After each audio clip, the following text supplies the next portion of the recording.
Now get ready, because I'm about to ruin your day. Warning, this is gonna hurt more than your first long-term relationship breakup.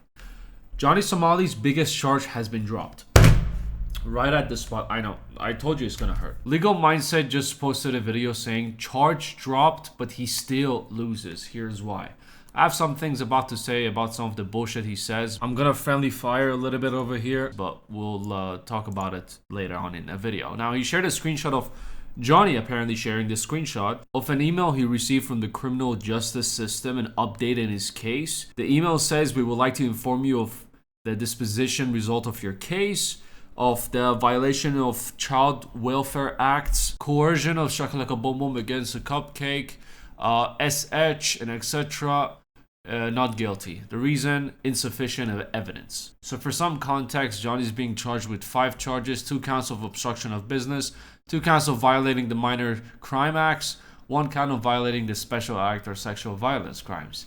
Now, he pleaded guilty to 3 of them on March.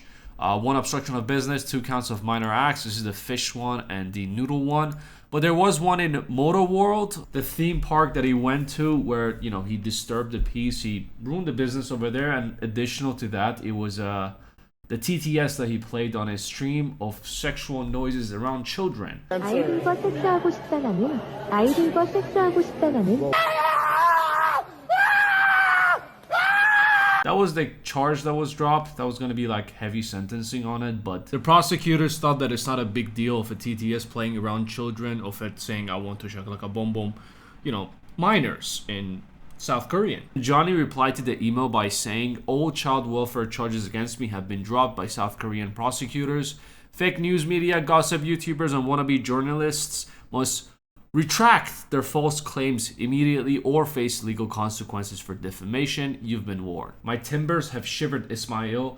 It was public information. Everyone talked about the charges you're facing. I doubt anyone came forward and said, "He's a PDF file. He did this, and you know he's been convicted, and he's gonna serve for this amount of time." And even if you want to sue them, you don't have the facilities for that. You donkey. You need money for lawsuits. Something you don't have. Now, if you watch the previous video, as I mentioned, my gut is telling me he's gonna walk free from all of this. He's just gonna pay fines, and that's about it. Maybe he'll get like 6 months in detention center. I hate to say I told you so. I don't even feel like saying it with all this sad shit going around. I'm not even gonna. I told you so. And what's next for Johnny Donkey over here? His next court hearing is on 16th of May. Now, Legal Mindset, he claims that, you know, the charge is dropped, but he still loses. Here's the reason why. And here's the best part. Here's the juiciest part. Here's the spiciest part. Here's the stuff that hits you just right.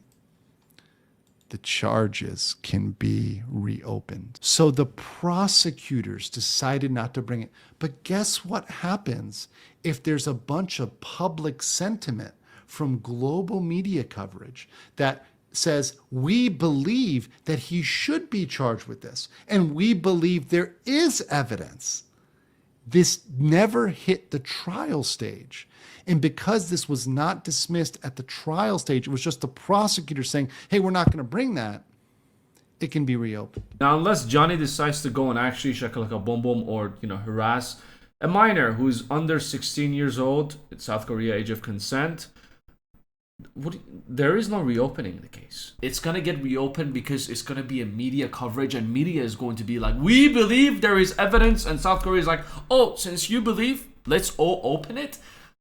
I'm not trying to, you know, it's a friendly fire over here. I'm not trying to attack anyone, but this is just too much. I feel like most people following the Johnny Donkey case, they're living in a bubble. And I just want to come and bloop, just pop the bubble and, you know, bring back reality a little bit. I had to break it to everyone, but it doesn't matter what media thinks. It's about how much evidence is out there. There was a TTS, and they thought it's, you know, they decided not to bring this to trial and just dismiss the whole charge. There was also videos of Johnny going around where he got on Omegle with his boyfriend Hank, And they decided to go and, have conversations with, some of them were like, 17, some were like 13 years old, some were like 15 years old. We have Somali and Hank target minors. We have Johnny Somali doesn't want you to see this. And in the video, it shows that Johnny opened a tab that he didn't want everyone to see, where he searched age of consent in the UK, and they're calling him disgusting for this. Isn't that, didn't he want to know the age of consent before he does anything? Isn't it a good thing that he's searching for age of consent so he's aware of it? Like, if I search age of consent, am I disgusting? You know what I'm saying? Like, if you search up age of consent in the UK, are you a disgusting person?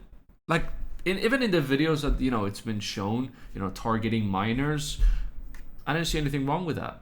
He's having conversation with minors, nothing sexual. Is it weird to have conversations with minors? Yes, it's weird, because what the fuck you got to talk about with minor? But did he do anything, disgusting? Did he do anything? All he said was free Vitaly. So my point is, even if you go watch this video of them targeting minors, you're gonna see it for yourself as well.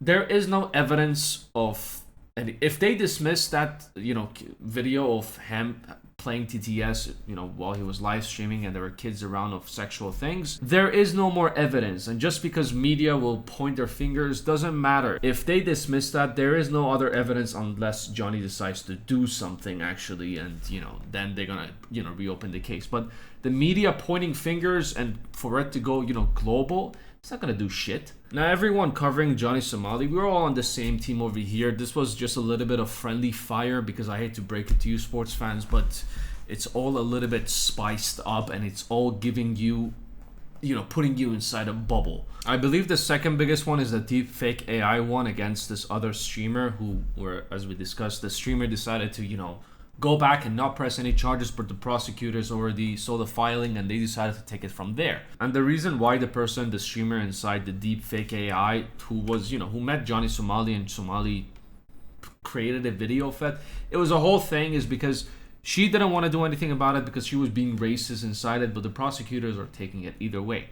Now, long story short, as much as we dislike Johnny Donkey over here, most probably he's gonna walk away from all of this and he's gonna get fined. But do not worry, karma, I truly believe in karma. It looks like Johnny still hasn't learned his lesson, and who knows, during his time of his trial in South Korea for the next year until like 2026 or something, who knows what's gonna happen. So if anything other interesting happens, I'll keep you updated. But anyways, I just had to talk you with reality and share this update with you. Take it easy. I'll see you at the next one.